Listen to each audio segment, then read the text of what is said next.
Master जी, बड़ी ही भाग्यशाली है आपकी लड़की, जो हमारे लड़के और फैमिली दोनों को ही पसंद आ गई। न जाने कितनी लड़कियां देखी हैं इसने, पर कोई लड़की पसंद ही नहीं आई आपसे पहले।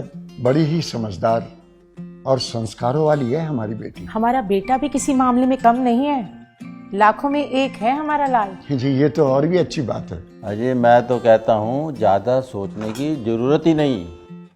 अरे एक अच्छा सा मुहूर्त निकालिए और निपटा देते हैं शुभ काम को। जी, जैसे आप अच्छा समझिए।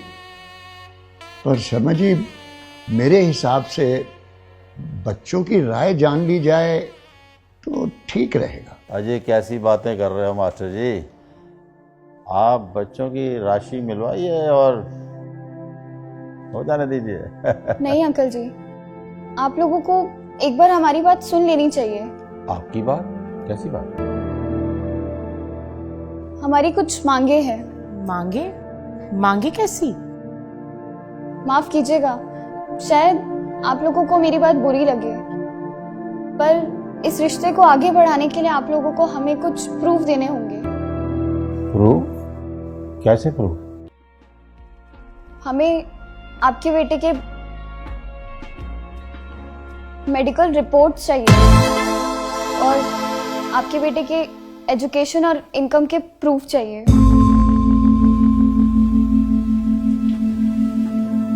पुलिस वेरिफिकेशन के साथ आपके बेटे का कैरेक्टर सर्टिफिकेट और जिस घर में आप लोग रह रहे हैं उस घर का ओनरशिप प्रूफ चाहिए।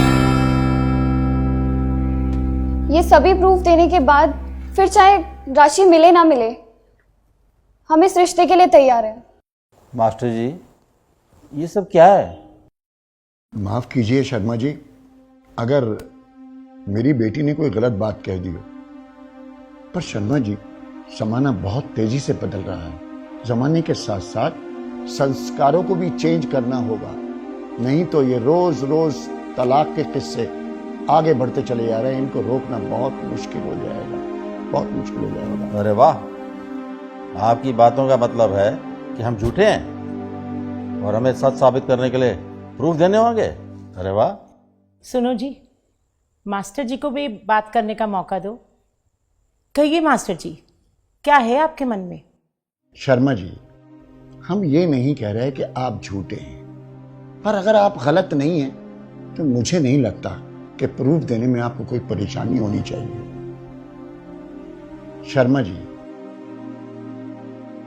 मेरी पत्नी के देहांत के बाद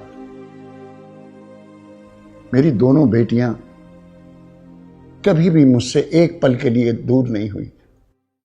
आज मेरी लाडली बेटी, मेरा जिगर का टुकड़ा, जिंदगी भर के लिए किसी दूसरे के साथ कैसे जा सकती है, ये जाने बिना कि वो कौन है, कहां से आया है, क्या मेरी बिटिया को अच्छी तरह रख पाएगा? शर्मा जी, मैं अपनी बेटी का भाग्य तो नहीं बदल सकता, लेकिन उसके अच्छे भाग्य के लिए प्रयास तो कर ही सकता हूं, प्रयास तो कर ही सकता हूं।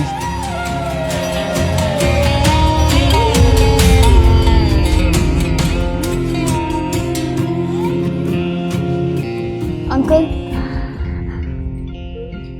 अंकल अब आप ही बताइए, एक सिर्फ न्यूज़पेपर की एड के बेस पे कैसे मेरे पापा किसी के भी हाथ में मेरा हाथ सौंप सकते हैं? कैसे विश्वास कर ले इन न्यूज़पेपर वालों के ऊपर जो पैसे लेकर किसी के बारे में कुछ भी छाप सकते हैं?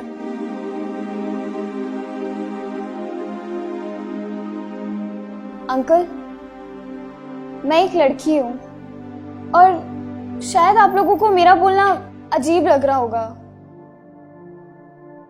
पर अंकल आपको पता है आजकल सिर्फ 23% तलाक विचार ना मिलने की वजह से और 77% तलाक झूठ के बुनियाद पे रिश्ते बनने की वजह से हो रहे हैं। हम लोग भेड़ चाल की तरह बेटी बचाओ बेटी पढ़ाओ के चक्कर में बेटियों को बसाना भूलते जा रहे हैं।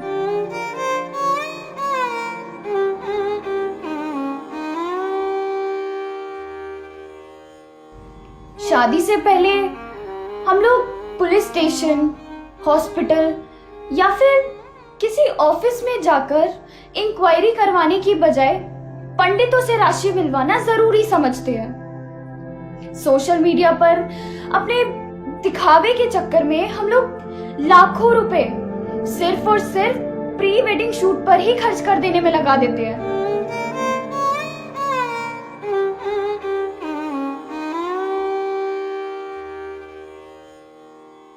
हमारे हिसाब से प्री वेडिंग शूट के बजाय अगर प्री वेडिंग इंक्वायरी पर ध्यान दिया जाए तो शायद ये तलाक के किस्से कुछ कम हो सकते हैं।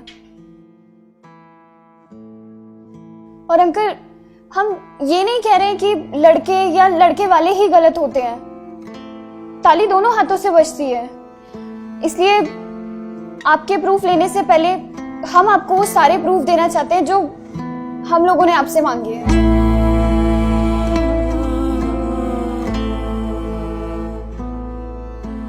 शर्मा जी, एक आखिरी बात आपसे और कहना चाहूंगा कि इस तरह के fैसले कभी दिल से नहीं करने चाहिए, दिमाग से करने चाहिए, बाकी ऊपर वाले पे छोड़ देना चाहिए। उसके आगे आपकी मर्जी।